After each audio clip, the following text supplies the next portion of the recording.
एक बार की बात है, रामू और शामू नाम के दो मित्र थे। रामू मेहनत करने से पीछे हटता था। रामू की माँ अक्सर उसे डांटती रहती। अरे कल मुँहे कुछ काम कर ले, कब तक घर पर दिन भर बैठा मुफ्त की रोटियां तोड़ेगा, जब देखो सोता रहता है निकम्मा। अरे माँ क्यों सारा दिन मुझ पर चिल्लाती रहती हो, कर लूंगा काम, अभी तो मेरी सोने और खाने पीने की उम्र है। ये बोल के रामू गुस्से में पैर पटकते हुए घर से बाहर जाने लगा। तभी शामू आ गया और बोला, अरे दोस्त, इतने गुस्से में कहाँ भाग रहे हो, रुको रुको। अरे शंभू, माँ सारा दिन बोलती रहती है काम कर काम कर, काश ऐसा हो मुझे कोई काम ना करना पड़े, बस आराम से बैठकर खाने को मिलता रहे, फिर तो जिंदगी के मजे ही मजे हैं। ये ख्याली पुलाव बनाना छोड़ो और मुझे किसी काम से दूसरे शहर जाना है, तुम भी साथ चलो, इसी बहाने थोड़ा मन भी बहल जाएगा। चल यार शंभू, इसी बहाने माँ की डांट से कुछ देर के लिए बच जाऊंगा। अब दोनों शहर की ओर रवाना हो गए। चलते चलते शामू ने बोला, दोस्त रामू, थोड़ी देर यहाँ रुककर विश्राम कर लेते हैं, वैसे भी रात हो चुकी है। दोनों वहीं एक पेड़ के नीचे बैठ गए।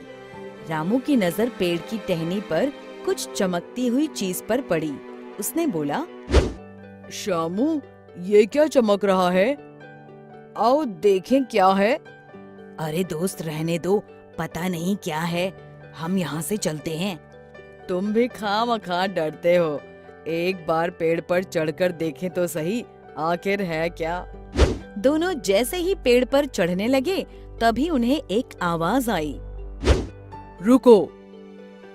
एक महात्मा जो वहीं नजदीक विश्राम कर रहे थे, उन्होंने दोनों को रोका और बोला, ये रोशनी उस जादुई घर से आ रही है जो उस पेड़ के पीछे बना है। रामू ने जब पेड़ की ओर देखा तो हैरान हो गया। जादुई घर, अब ये क्या है और इसमें इतनी रोशनी क्यों है? इस घर की एक खासियत है, इसमें रहने वाले व्यक्ति को कोई भी काम नहीं करना पड़ता और ना ही कोई मेहनत करनी पड़ती है, बस आराम से बैठकर खाओ और सो जाओ। इस घर में अपने आप सब कुछ उपस्थित हो जाता है और वो भी बिना परिश्रम के। रामू की आंखों में एक चमक सी दौड़ गई और वो बोला, सच में महाराज जी, इस घर में रहने वाले व्यक्ति को कोई मेहनत का काम नहीं करना पड़ता। हाँ, बिल्कुल ऐसा ही है इस जादुई घर में। रामू ने मन ही मन सोचा, काश इस घर में रहने को मिल जाए, फिर तो आराम की ही जिंदगी गुजरे, ना कोई मेहनत करनी पड़े और ना रोज रोज माँ के ताने सुनने को मिले। रामू महात्मा जी से बोला, महात्मा जी, अगर मुझे इस घर में रहने को मिल जाए तो आपकी बड़ी कृपा होगी। हाँ, रह सकते हो, पर इसके लिए तुम्हें एक बात याद रखनी होगी, यदि तुमने एक बार इस जादुई घर में प्रवेश कर लिया तो फिर मेरे बुलाए बिना तुम कभी बाहर नहीं आ सकते। अब रामू सोचने लगा कि मुझे तो बस मेहनत करने से बचना है, ऐसे आलीशान जादुई घर को छोड़कर कौन आना चाहेगा जहाँ सब कुछ अपने आप मिल जाता है। दोस्त, ये तुम क्या सोच रहे हो, चलो चलते हैं यहाँ से, देर हो रही है। तुम जाओ, मैं अब इसी जादुई घर में रहूंगा। रामू जादुई घर में जाने लगा। उसने शामू की एक न सुनी। शामू क्या करता, वहाँ से मायूस होकर चला गया। चमकते जादुई घर को देखकर रामू दंग रह गया। जैसे ही उसने घर के भीतर प्रवेश किया, घर का दरवाजा बंद हो गया। रामू बहुत खुश था। उसने सोचा, बहुत थक गया हूँ, अब कुछ खाने को मंगवाता हूँ, मुझे भूख लगी है, कुछ खाने को दो। ढेर सारे पकवान रामू के सामने लग गए। रामू इतने ढेर सारे पकवान देखकर खुशी से चिल्लाया, इतने सारे पकवान और वो भी बैठे बैठे, अब आएगा ना जिंदगी का मजा। भोजन करने के पश्चात रामू ने सोचा, थोड़ी देर सो जाता हूँ, बहुत नींद आ रही है। रामू सो गया।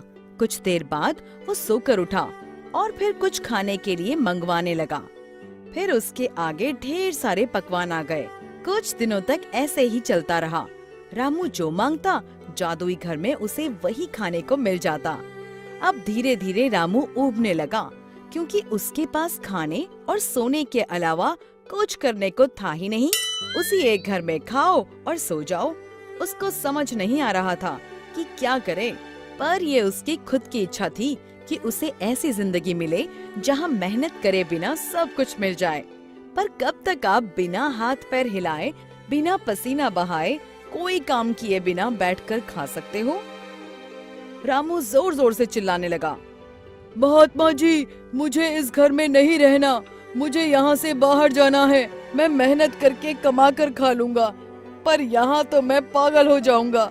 माँ, मेरा मित्र शंभू कोई भी नहीं है, मुझे उनके साथ ही रहना है। महात्मा जी, मुझे वापस भेज दो मुझे महात्मा जी। चिल्लाते हुए अचानक से रामू को आवाज आई, अरे निकट्ठू, उठ जा, सूरज सर पर चढ़ाया है, कोई काम ढूंढ ले। अपने मित्र शंभू से कुछ सीख ले, वो कितनी मेहनत करता है। रामू टपक से उठा और घबराया हुआ बोला, माँ तुम, मैं जादुई घर से बाहर आ गया या फिर कोई सपना देख रहा था? रामू को समझ आ गया था कि बिना मेहनत किए जीवन बेकार है। शिक्षा, हमें हमेशा परिश्रम करते रहना चाहिए, क्योंकि परिश्रम का फल सदैव मीठा होता है। दोस्तों, हमें उम्मीद है कि आपको हमारी ये कहानी पसंद आई होगी। कृपया हमारे चैनल को सब्सक्राइब करें और सभी अपडेट्स के लिए बेल आइकन जरूर दबाएं। और हाँ, वीडियो लाइक और शेयर करना मत भूलिएगा। Bye bye.